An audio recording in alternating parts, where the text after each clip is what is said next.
Today it's a great day for us, for all the surgeries, that on this day, let's say we are late by 1 day or 2 days,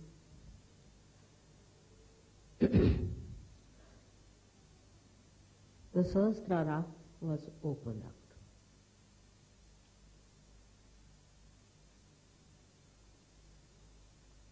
It was just a miracle, I should say, because I didn't think that I am at a point where it could be done.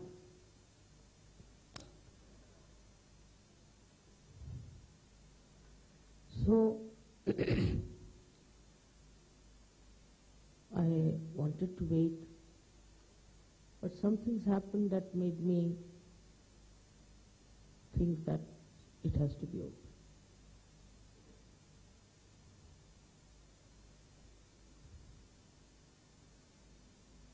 It was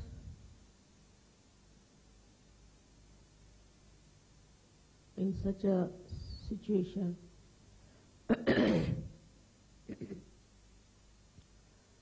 that I felt if I delay it anymore now, it may help these false gurus to spread their nonsense all over.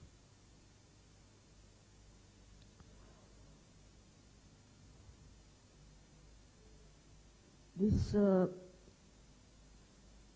is just, I should say, is a surge way of doing things.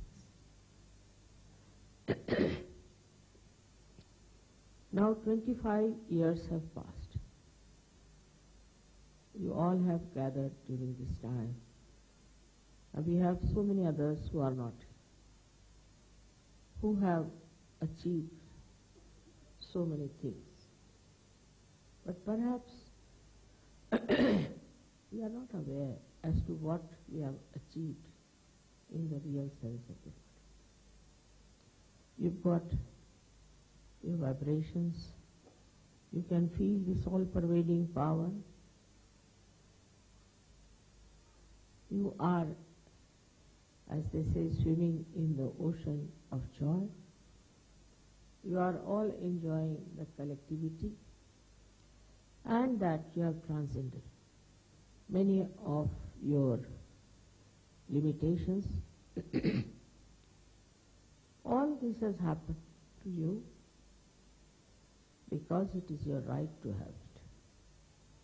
I don't take any credit for it. Only thing, all the time I've been pointing it out to you, one thing, that now you have entered into the kingdom of God and enjoy yourself. We have to see around ourselves. The whole nature enjoys itself, doesn't bother about anything. They haven't got realization. They haven't felt the Param Chaitanya. But how is it they know that we have to enjoy? The flowers that come out for a short time and fade out. But as long as they live, they are very happy. They don't think of their past or of their future, but they enjoy the present. And in the present they enjoy what? Is that they are fragrant and giving fragrance to others. They are beautiful and they are soothing others. The whole nature is like that. If you look at the birds or anything that we call as natural, it's all sort of in a meditative mood. All these hills and big, big mountains, they look as if they are witness to whatever has been happening. Now, we have to really first look back what we have achieved. That is important. Because if you are climbing up on a hill, if you look back, you get a shock and you may fall down. So normally people say never look back. But a person who has earned some treasure, he again and again goes and counts it and finds out how much he has got, and every time he sees that, he enjoys. So to know relatively what we have got and how we have achieved something will definitely give you greater strength of mind and richness of life. The first thing that has happened to you, I would say, which is very important, is this, that you have felt this all-pervading power. That shows that you must have been great seekers of truth, honest, sincere, sensible, that just coming to my program, you felt the vibrations. And after that, you started settling down into it. So many of you have felt it. Suddenly, and they were amazed, and they were shocked and surprised. They wanted to test whether it is true or not. But then, you were confident, you found it, that you've got definitely a new dimension in your life, and that you are feeling this all-pervading power of divine love. I'll take one lecture sufficient to describe this all-pervading power. But what you got out of it is the essence of it, one has to, is a complete freedom. You have achieved your complete freedom. First of all, the freedom has come to you, first of all, most important, is from your ego. This wall of ego you have crossed. You have got out of the bondage of this ego, which was really so much full of problems for you. So many things this ego does of which you are not aware. Firstly, a person who is egoist doesn't mind hurting anyone. He hurts, but if he is hurt, he doesn't like it. Immediately start crying. Especially, I've seen people who have too much ego are very easily hurt, but they don't understand how many people they have hurt already and how many are really frightened of such a person. So you got rid of your ego. It is sinful to hurt any other human being for anything, for whatever may be the reason that you feel you should hurt another. The first is the revenge. The idea of revenge is there, that I must take a revenge on the person who has hurt me or has done some wrong to me or something of that kind. This idea of revenge comes when you react. Some react very violently. I've seen people murdering each other in the name of revenge, killing their own kith and kin, killing their fellow men, their countrymen, all over the world is some sort of a stupid idea of revenge. But if you go to the subtle side of revenge, what is it? What revenge have you taken? Supposing there is somebody who has troubled you, you are angry with that person. and you have killed that person, so you have actually saved him. He won't have to suffer from guilty conscience, he won't have to do anything, it's just finished. What is the revenge is? The revenge should be only by which a person gets out of his idea of killing others. Like a sword never fights a sword, it fights the shield. In the same way, the revenge that we think we can take on another person is not a revenge.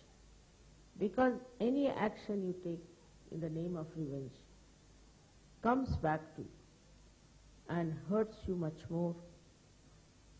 So many things can happen if a person in the name of revenge starts acting. Now, for example, these days, in the whole world, there's so much of revenge going on, even in the name of God. Taking revenge because certain people are following some religion, or they are doing something else that you are doing. Working out this kind of a revenge. What is happening is that you are just killing people, destroying them, who do not even understand what sort of a revenge you are taking. People are putting bombs and putting all kinds of things, and by that thousands of innocent people one is killing. So what kind of a revenge have you taken? They don't deserve any revenge. So this revenge, when it explodes, can destroy so many innocent people, and it will definitely react on you. You cannot get away with it. It's a very long process of this revenge. I have told you about Bermuda Triangle, what they say, that so many blacks were taken, slaves, and were drowned in that age. So their spirits, they are saying, are haunting on the people who are passing by, mostly the whites, and they just drowned. So it's a very long process, and all that I need not discuss at this auspicious occasion, but I have to say that when we take revenge, every action has a reaction. So somehow you have got out of that idea of revenge. Just out of that idea. There's another thing, that if you don't take revenge and leave it to God, it acts. It acts. Not only that, but the divine power takes into its own control how to really give a good lesson to that person or to that community or to that kind of organization which is taking a revenge on you. You don't have to worry. I'll have to tell you that in these 25 years I've seen people have been extremely unkind. Many organizations, many so-called religions and all kinds of things have been after us. Media has been after us. Take the example of French media. They tried to trouble us so much and tried to bring bad name to us. Doesn't matter. The media people now, 3 of them who went to India are now under warrant, and if they go to India, they will be arrested. I didn't do anything. We didn't do anything. Secondly, the same media, the same newspapers are all bankrupt. You didn't do anything about it. You didn't go and say that they should become bankrupt. You didn't take any revenge. Why should we? Why should we take any revenge? Because we are not bothered as to what happens. We are not bothered as to what these people have done to us. But legally they are now involved in such a way that they are under warrant, and if they go to India, they'll be arrested. And the whole of French government is with them. All of them are trying so much, but this punishment is on their head. In their lifetime, they didn't have to die or anything. In their lifetime, they have got. So, you have got this special power that you don't have to take revenge or you have to just forgive. Just forgive, and the forgiveness will look after the whole arrangement of how to bring the other person to its proper path. So, once you are out of this idea of revenge, you really feel very peaceful, extremely peaceful. Because this peace that you have within yourself is not unnatural, it's not mental, but it just happens to you. It's all right, so what? If they have said they have done anything wrong to us, why should we? So many things are there which I can tell you have worked out automatically. Now in Turkey, they told me that there is some boy who is from England, and he went and told the media something against Sajoga, and it was all published. But in the court, he confessed that whatever I said was wrong. Nobody went and told him, nobody threatened him, nothing happened.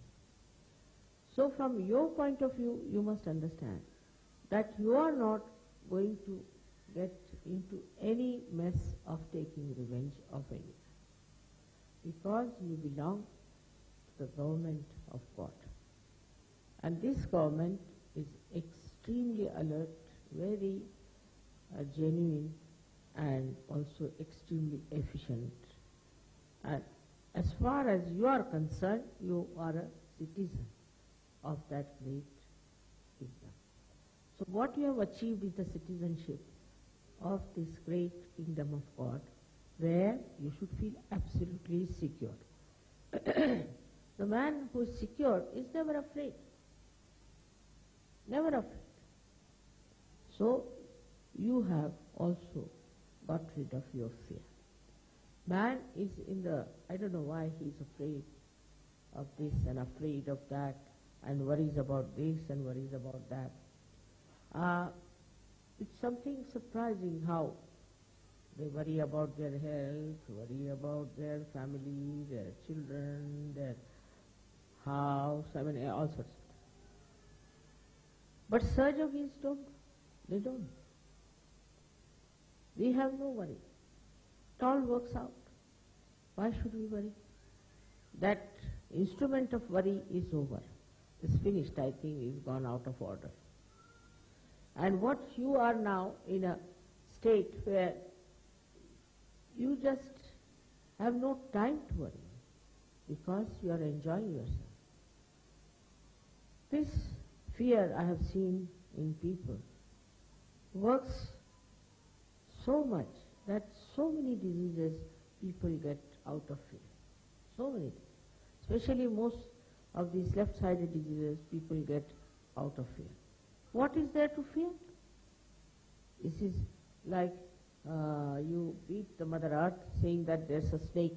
There's no snake, but you may just feel that way and you may go on. With this fear, anybody, any kind of a idea about a phantom or someone or some sort of a big devil standing somewhere, it is all nonsense. For you, it doesn't exist. Say in the darkness you are walking, so you see forms and things, and some people say, I saw one on a tree, some sort of a form. It doesn't exist actually, it doesn't exist. But this fear in man makes him think like he's afraid of this and afraid of that, and then as a result he loses his freedom. He becomes slave. Slave to so many people. He's afraid of that such and such man will harm me, such and such man will trouble me. And the whole concept of fear has ruined our family lives. For example, a wife is dominating, husband is dominating. There's nothing to fear. Nothing to fear. By fear only you play into their hands. So supposing the wife is dominating, just make fun out of it. If you cannot make the fun in the presence of, say, your wife or your husband, better make it outside, thinking, oh, look at that. It is your special quality now that you can really get rid of your fear completely. What is there to be afraid of wife or afraid of husband? What can he do to you? At the most he'll kill you. So what? You are going to die in any way.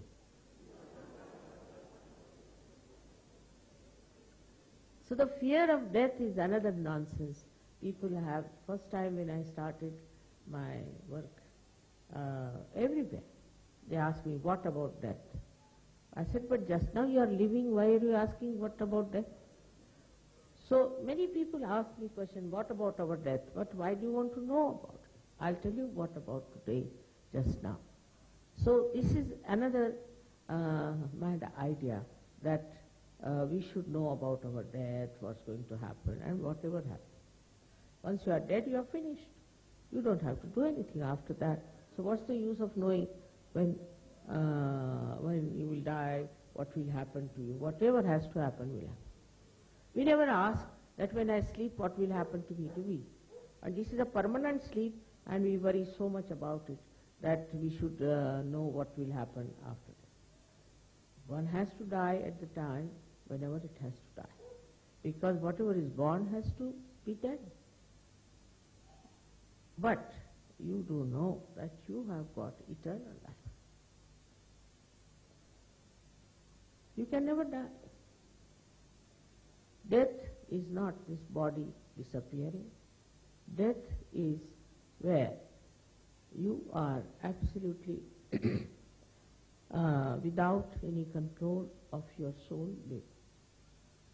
Once you are a realized soul, you have all the control, all the powers to take your soul wherever you feel like. To be born if you like, if you don't want, you will not be born. To be born with the people, in the families, in the communities, wherever you like. There are many great souls, I know that, have taken birth daringly into societies which are very much, I should say, deteriorating and are in danger of getting destroyed because of stupidity they do. So this happening, that we are afraid of death, is absolutely absurd for such of us. What is there to think even about your death? There is nothing like death for you, because you have got eternal life. It's not that you continue with the same body. You may go on changing your dress, but you are living, you are aware, and you know, even if this body is not there, you will be there all the time, available for Saj Yoga, for anything that is to be done in the name of reality. So you must know your position as eternal being. What is your work? What is your ideal? What you have to do? So one has to get rid of this idea of death, because death doesn't exist for us. It's finished. Moreover, all such people who are afraid of their death go on having insurances, this, that, all headaches, you see, and ultimately what happens? All these worldly things you leave here and you depart. There is, I don't think anybody could carry even a little dust with that soul which is departed. But in your case, when you people are no more on this earth, so-called, then you don't carry all these material things, because you have already given up. You have no interest in them. You are not materialistic. So your spirit is free, And when you die, what happens to you is a very simple thing, that you feel very liberated, absolutely. And then you feel your freedom completely, and you can decide what you want to do. It's all under your own guidance, your own desire. Everything works out. You don't feel that you have come out of your body. And this is what should tell you that there should be no fear of death, but on the contrary, should be welcomed. Because you will feel much more liberated, much more at ease. You don't have other problems that you have to in any case carry on in this world. So because of this body, now see, I have to take some medicines, I have to take vitamins, I don't have to take any. Don't need any. This body is finished is a very good idea. It's so troublesome it is, you see. All the time, despite the fact you may say that, oh, I don't care for this body and all that, but this body won't leave you. This is the most sticky thing we have is our body.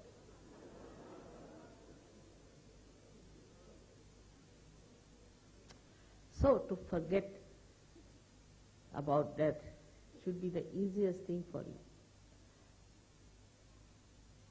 We have broken many walls. As you know very well, that the conditionings we have finished that. It's very surprising. I have seen people when they get their realization, immediately after that they start seeing around them. They'll immediately tell you what's wrong with their religion. Then they'll tell you what's wrong with their country, what's wrong with their culture. It's through them I have come to know so much. I didn't know that this was so, but they themselves told us now. For example, there's a Frenchman, take it. If a Frenchman gets a realization, I mean, you know everything about French. The things you could never even imagine what sort of people they are. They will tell you everything. Same with the English I've seen. English, they laugh at themselves, all right. But actually when they become realized souls, you see, they give you a complete picture of English people. What sort of people are there, what's wrong with them, how they are egoistical, this, that. I was amazed. I mean, I never knew so many things which I came to know through Sahajogis who got realization. Because they have seen all these things very thoroughly and very closely, and they knew what was it. Now when you become so clean, washed up completely, your mind completely cleaned up from all kinds of conditionings, you see, you become like a mirror, beautiful mirror. And in that mirror one can see complete picture of the society in which you live, the complete picture of the government which rules you, everything. So clear cut. And it is absolute. It is not biased. For example, you ask somebody, then he will say, what is your politics? If I say my politics is, I have no politics. So what, you have no politics? How can you exist without politics? I have no politics. So they will go on asking questions to you which are very much unknown. But for a realized soul, it's just the other way. He not only sees, but also shows and expresses very clearly. I've been amazed at the way people have been really so reflective of the society into which they live and the country which they represent. So the identification is lost. Complete identification is lost. You don't feel identified much. You just see what's wrong with that person. Then also another point is that you start seeing how you can help, what you should do, how you can work it out. And the importance of that becomes your main theme in life. Everybody I see yesterday, the way you brought all these flags and all that, behind that flag I could see all of you wanted that peace should prevail in those countries. They should get all the joy and beauty of Sahaja. It's what a feeling it is. It's not like yourself becoming Sahajogis and sitting in the corner, no. They want to do it for that country about which they are not identified, but without identification, they have that deep feeling that they have to work out correctly. It's a very different type of personality you develop. Normally, you see, if you say a word against somebody that see in your country, they do like this. Oh, what are you talking? What about your country? Immediately, they'll never accept. If you just try to say one word against their country or their government, it may be the most rotten government, but no, state, what? We are all right. That kind of stupid identification, which keeps you completely glued to that society. Like some people will say, no, I have to go to the pub. I say, why? Why have to go to the pub? That's our society. That's our culture. We have to go. We have to go to the pub, get drunk and fall down, all of us together. That's the sort of thing we are. We can't help it. You see, this is what it is. You tell anybody that why do you do this like this? What is the need to do? No, because I have to live in this society. After all, I belong to this society and I just can't do what I like. But when you get your realization, you can do what you like. You can do what you like because you only like that is righteous, that is good, that is constructive, that is helpful. So you can do whatever you like. After realization, there is no restriction for it. All these restriction of don't, these clearly enslave you. I think it very much enslaves you. But after realization, you are such a free bird that nothing can enslave. For example, there are many preachers who preach you shouldn't drink, you should not smoke, you should take drugs, you should do this, you should do that. But it doesn't stop, doesn't help. People struggle, try everything, ultimately they commit suicides. But they can't get rid of those habits.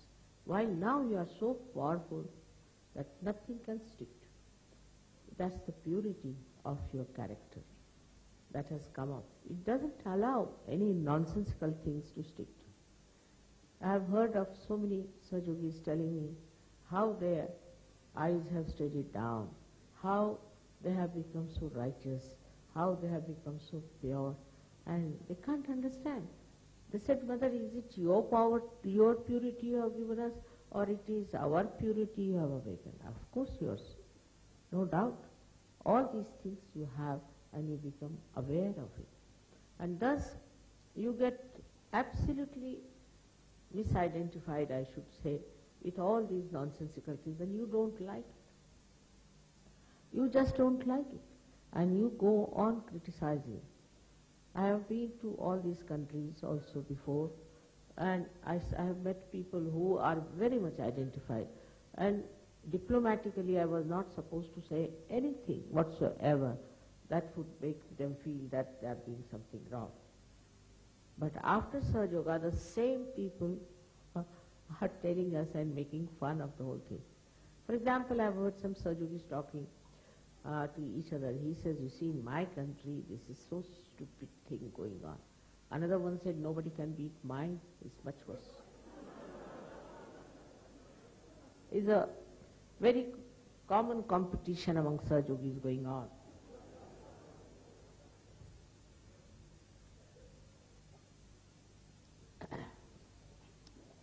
So that we have to see how pure we have become.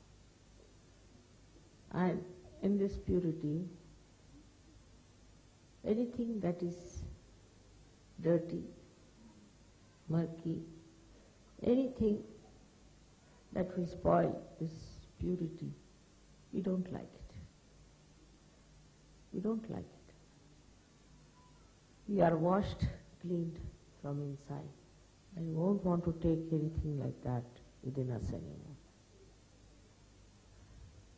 Then I have seen also the way people have become so compassionate.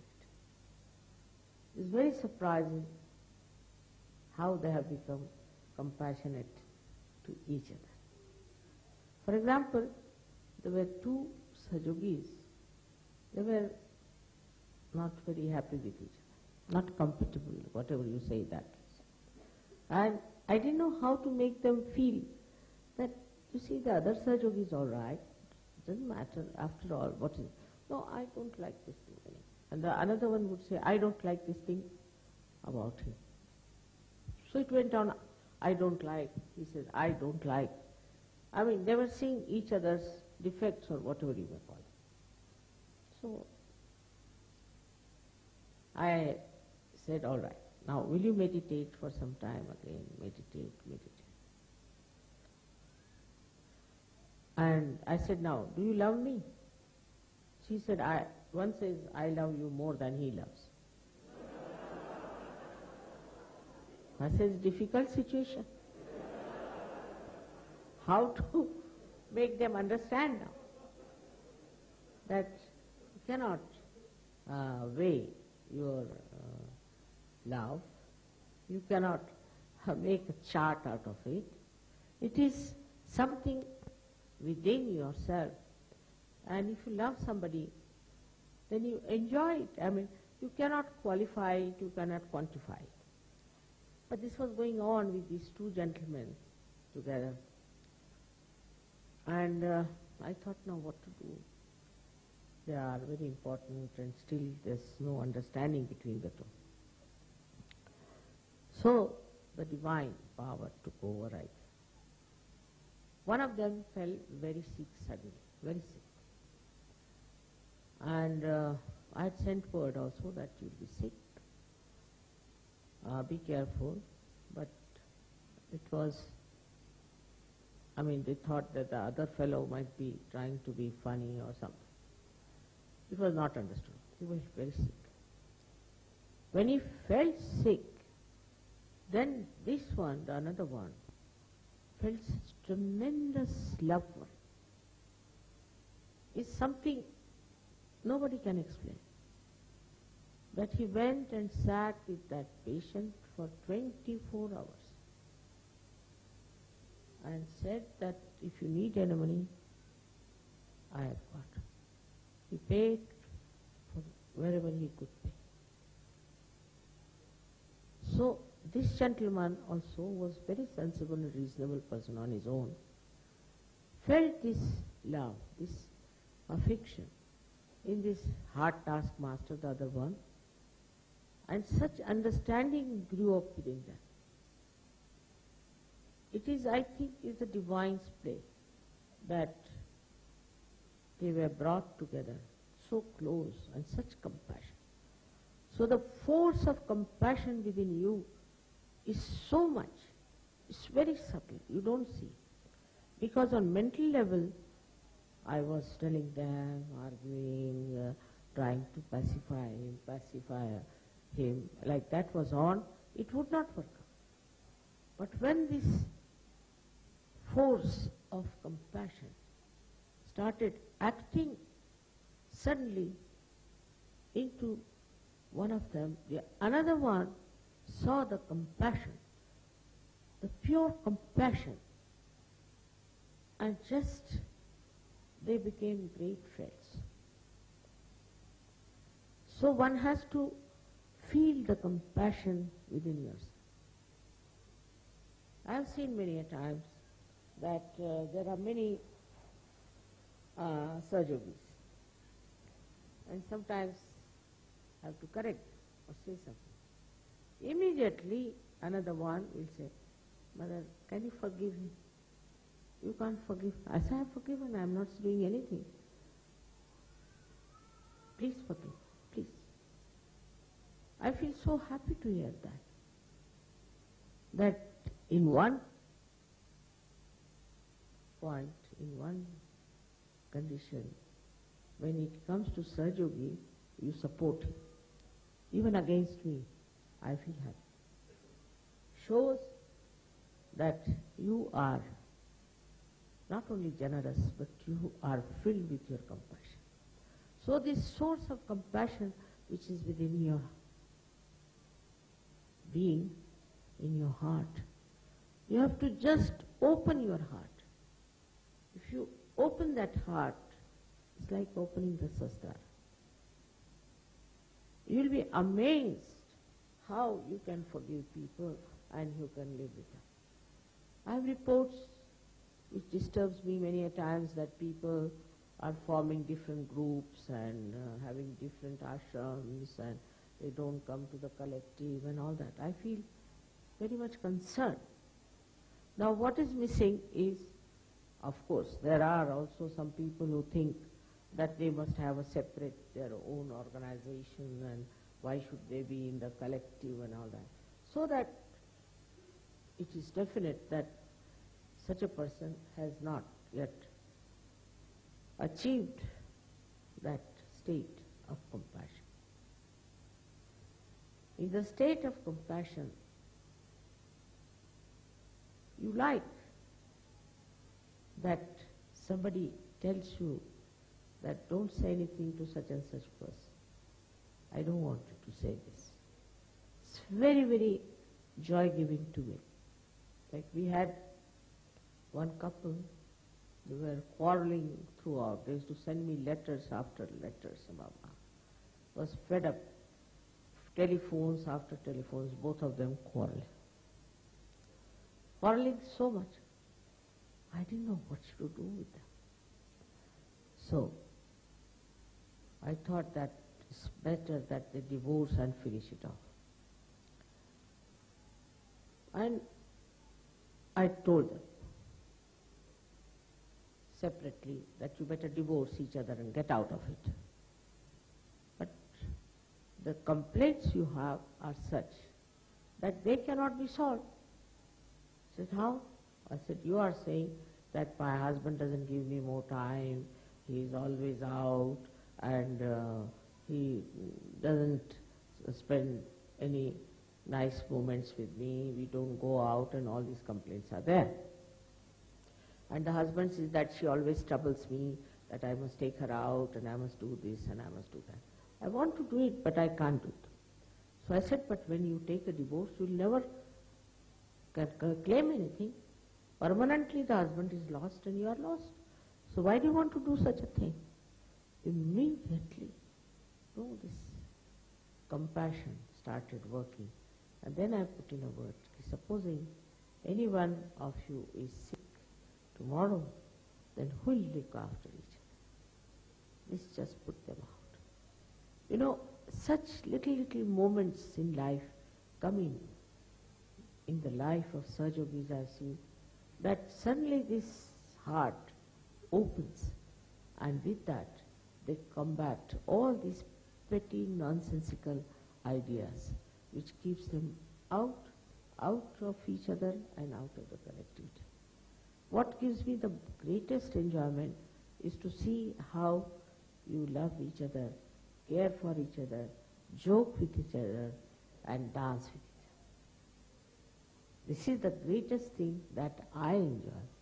I don't want to get rid of this idea of mine, despite the fact so many times I find it's hard to believe how could Sahajogis behave like this and try to create rifts and distances between the people who are realized souls.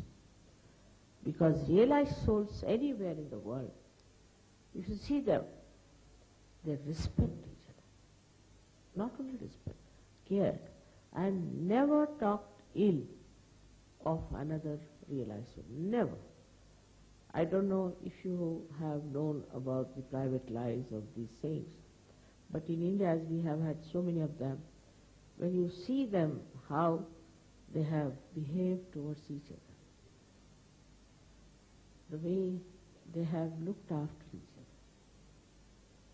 It's so beautiful, it's so noble, as if they care for the other Sahajogi or yogi or a realized soul than for themselves. And the whole thing makes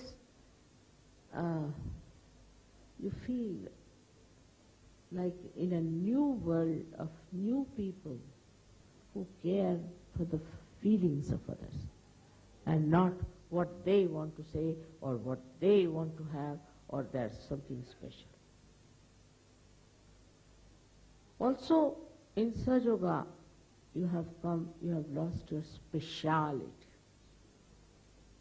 Some of them think they are very special.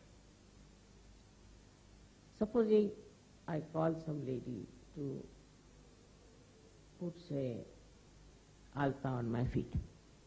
She starts thinking she's very special, but I just call her because I know she has a horrible agya and I have to clear it out.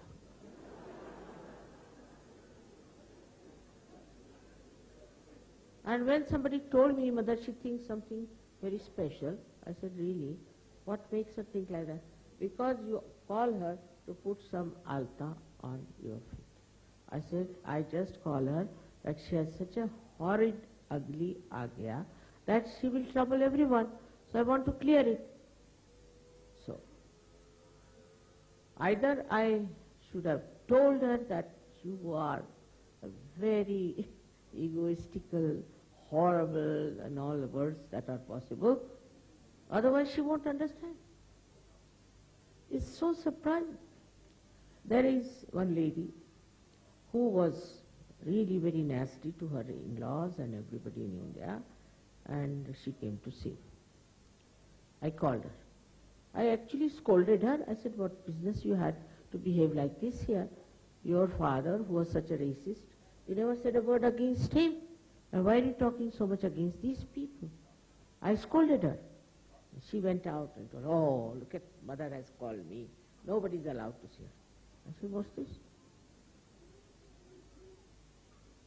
It's a very funny situation with people, I sometimes feel, the way they think they are something special and they should make themselves special. It is becoming really difficult. Now, just to show my love, to appreciate something people have done, and if you give some present to that person, or you show concern about that person because he's done some good work or something, he starts thinking he's something special.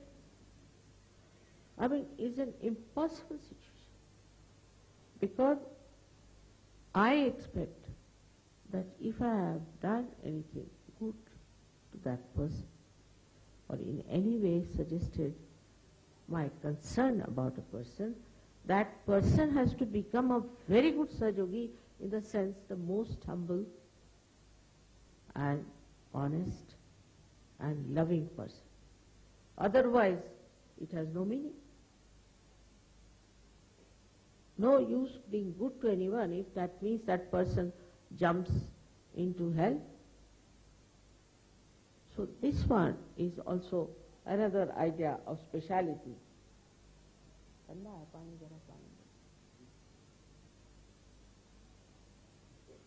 That they have lost their sense of speciality. When a drop becomes the ocean, it has become the ocean, but it's not the drop anymore. If anybody thinks I am a special person, then know that you are no more an ocean. You are still the drop.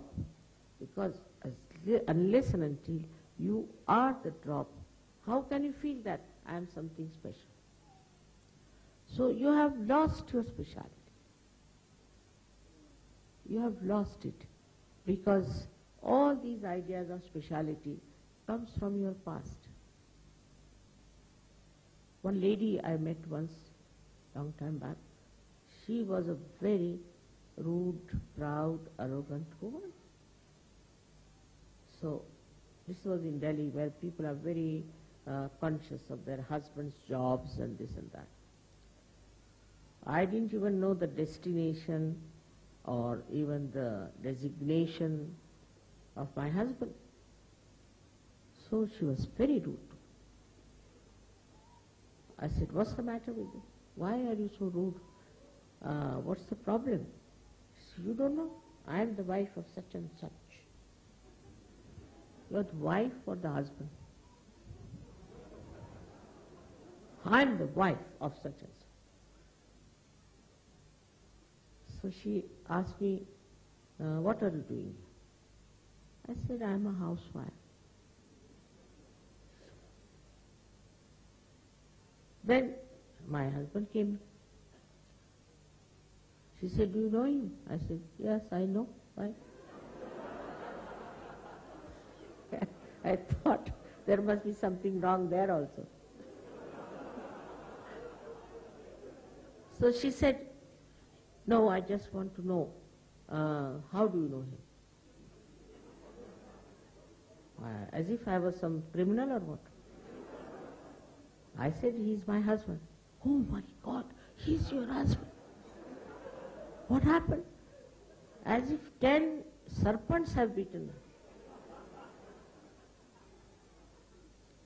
Maybe her husband was at a much lower position than my husband, maybe something which I am not conscious of it. But this is what is, I am something special.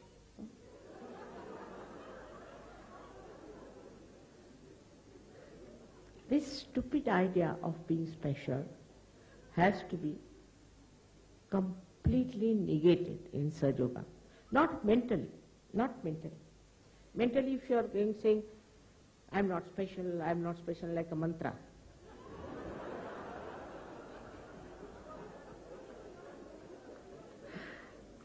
You will become much more. Because you will say, I have said this mantra 23,000 times. Who can say like me?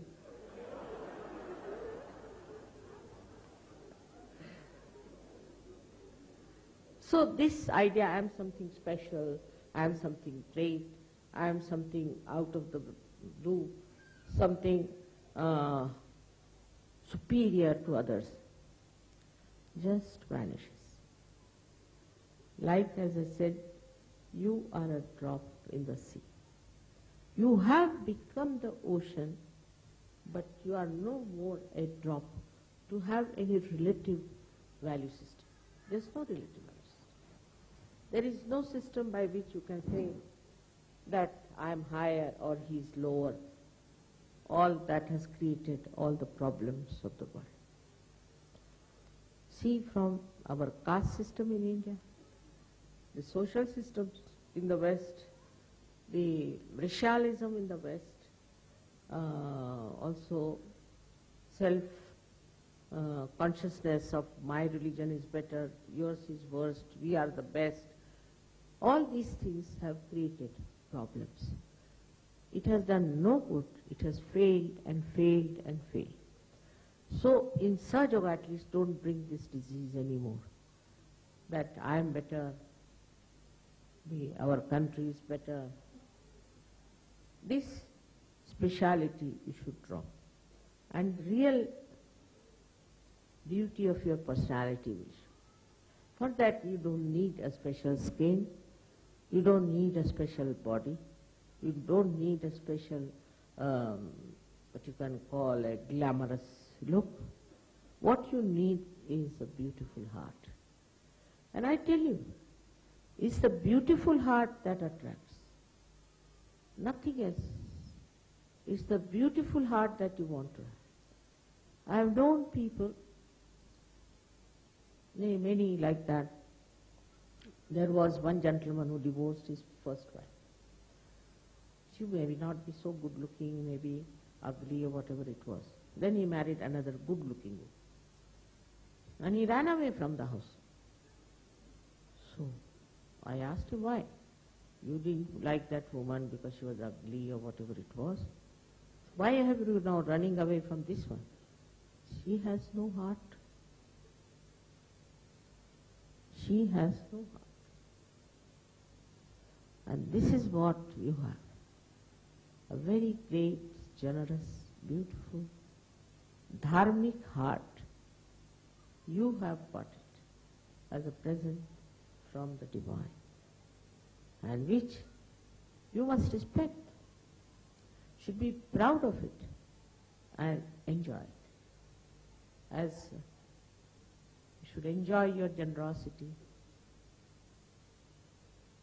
you should enjoy the way all this nature is enjoying itself.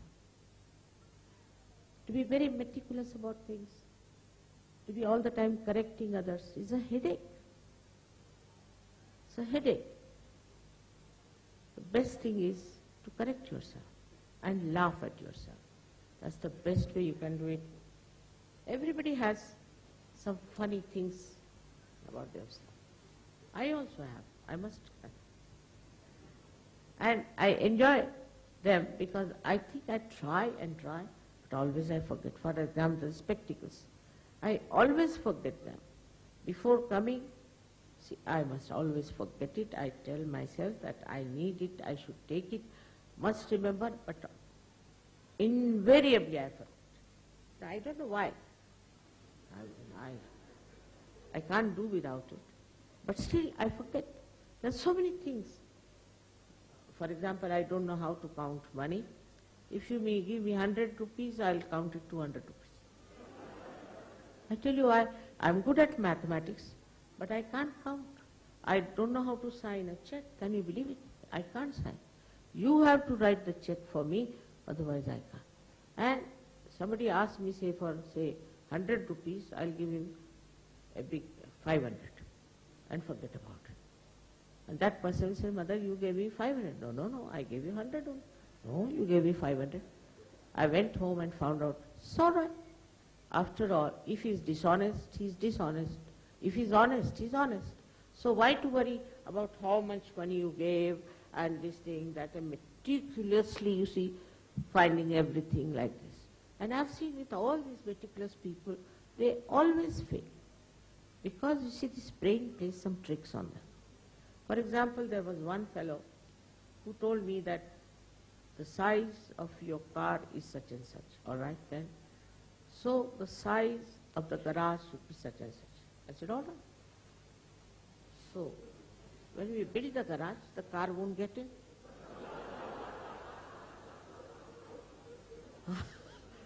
I said, such a meticulous architect and such a well-known person who has got so many awards, this, that, how could he make such a mistake?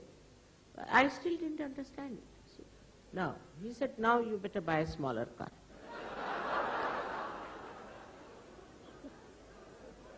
I said, at least now you measure this garage in a proper way.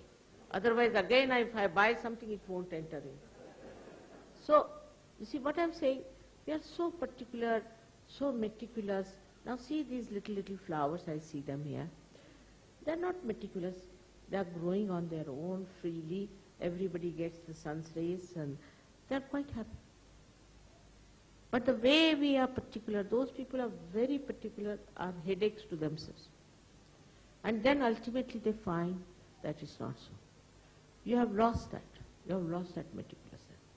I know of a Sajogini, she was running a shop, and she said, Mother, I knew each and everything, and I knew each and every price, and everything I knew in the shop. But since I've got realization, I've forgotten it. So, are you happy or unhappy? I'm very happy. Why? Because now I'm making a big profit. Profit is the main thing. Why should you try to remember each and everything? So it is to be very meticulous, to be very systematic, very... World is, if you see around, no tree systematic. It is unsystematically systematic. Some leaves are this side, some are that side, some branches are on that side. There's no system, because then you become a military. If you form a system, so in Sahaja Yoga there is no system. We are beyond time, we are beyond all kinds of systems. We have no system. All our system is what is the union within ourselves. like these two hands, they have no system built in, nothing, but they move. Especially Italy, if you want, both the hands move like that all the time in Italy. And I don't know what it means, but they all do the same thing. There's no system built in. Nobody said them that do these gestures and all that. But they do it, and do it naturally, all of them together, without any system. So to build up mental systems is wrong and against Sahaja. Some people have written to me, Mother, we want to translate your transcription, do this, do that, and plans. I said, forget it, forget. Because if you start planning, you see, you will definitely fall into the trap of systems. You'll have to follow systems. This system is good, that system is good. Why not have this way? And because I don't say that it's wrong, because you have been used to systems, especially the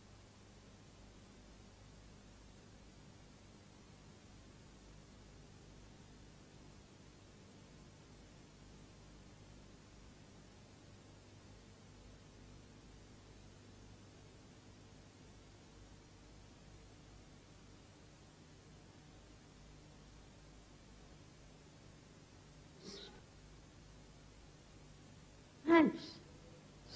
No system needed. For all these systems and norms are too much in the West, and you should really try to curb them down. As a result, they had anti-culture and all that nonsense, another kind of stupidity, where they were building up another kind of a system. See, when they said, we are hippies now, all right. So they must have hair, never washed, never cleaned, it lies in their heads, and must be all like, you can say, the Shankara style.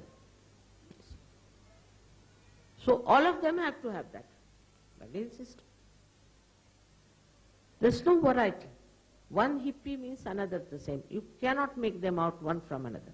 If somebody puts a ring here, everybody will put. If he puts a ring here, everybody will.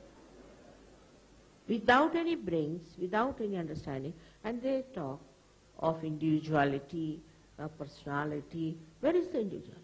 There's no individuality. Because you take to anything that your gang, you can call, or you can call the crowds, that take it. Very fashionable.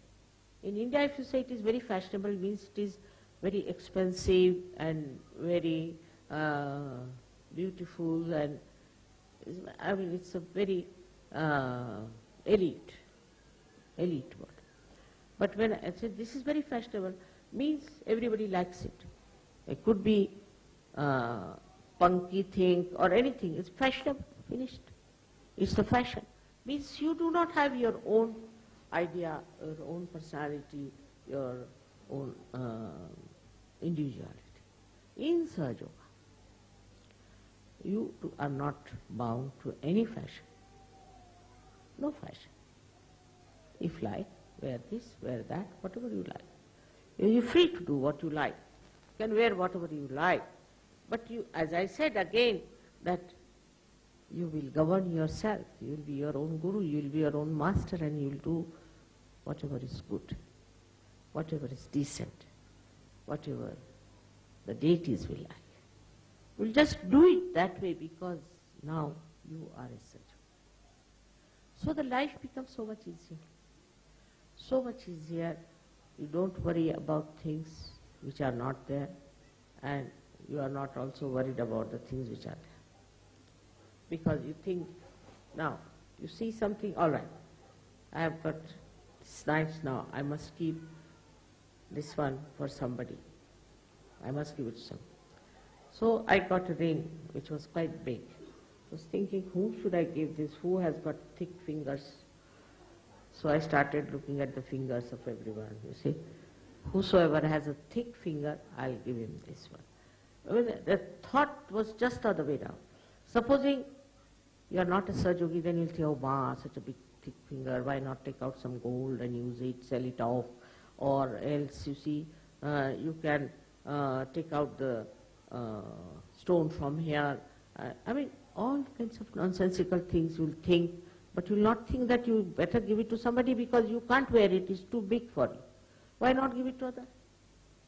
What's wrong? After all, it is not fitting you, so give it to others. But this is only possible in Sahaja Yoga. I've seen people, very kind, very, very kind people, who have been very sweet to each other. And exactly what the other person wants, they'll buy and give it to that person. Or may say, oh no, I have one, I'll give it. They do it like that. All the time thinking about others. What should I give? What should I do? It's the expression of that joy, the compassion within you. You use your matter for that. All the time. All the time. Like somebody's housewife girl in Canada. So she writes to me, thank God my house is cleaned out now, I didn't know what to do with it, with the junk. So you see, this kind of an attitude comes in, that if you have to give to someone, then give it to someone who is a Sahaja to express your love. But normally people will do whatever is the junk in the house, you see, whatever is rotten, finished, that they will give as a present. But when you are a Sahaja, you want to give something really very special. Because the whole being has become so beautiful. Just like a flower, which wants to give fragrance to others all the time. The fragrance of your compassion and love, affection and security. It's a new age, what would they say? But I would say it's a new human beings that are before me. And all this newness has so many beautiful facets that they really sparkle like diamonds, no doubt about it. My only blessings to you is that you grow in it and grow in it and become greater and greater.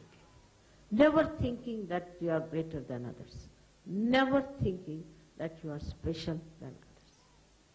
This will definitely soothe you down completely. Somebody might have hurt you somewhere. Doesn't matter. Somebody must have scolded you.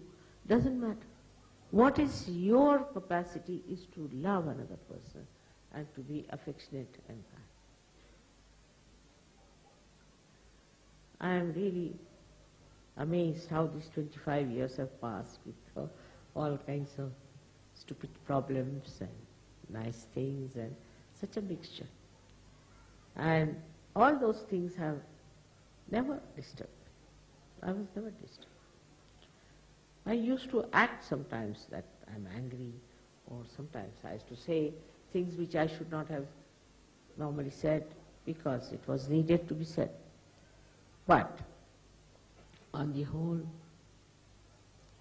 like sitting in a very big ship with us, we all are elevated into the realm of divine love. And this is what one has to enjoy. One person, if he has that love and compassion and that pure love, then that person can emit it to others. And the report of this compassion is extremely beautiful, which cannot be described in words. Like yesterday I couldn't speak. In what words I could put my feelings? I thought there are no words yet created on this earth to express my deep feeling that how you people have taken Sahaja Yoga so well and have understood it. May God bless you.